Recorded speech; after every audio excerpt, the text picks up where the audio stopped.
Hey everybody, I'm going to show you how to share a lesson with your kids using Nearpod. It's very simple, very quick and easy.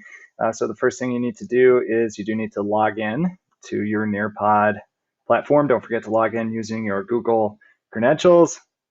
Select your right account, and here we go. All right, so I got a couple lessons in here already queued up. Any lesson you add to your own library, again, I'm in my library, can be shared with your students. So if you want to do it, there's two ways you could do it. The easiest way, and if you're doing it with your kids in a live version, so if your kids are in the classroom and you're actually going through a Nearpod with them, you just click live lesson right here.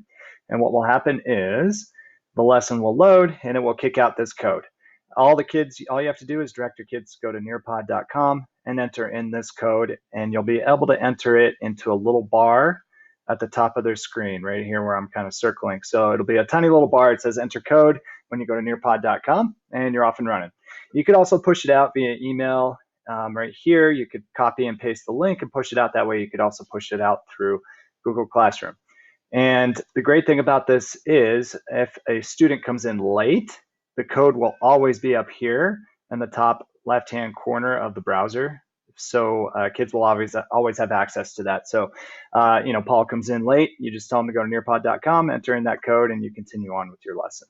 If you need to make it bigger, just click that, and there you go. So that's the first way to do that, is a live lesson when you are engaging with your kids in the classroom. Another way you could do it, if you like the flipped classroom approach, or maybe you want to provide some sort of extension activities, or maybe some additional practice, whatever you need, you could also push it out through student paste. And so basically, at this point, the student gains control to the entire lesson, and the student could go through the lesson on his or her own time.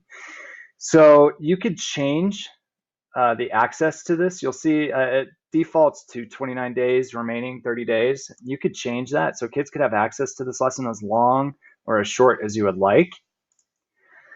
And when you push it out, again, you could do it in a number of different ways. Maybe you want to email it to them, copy and paste the link.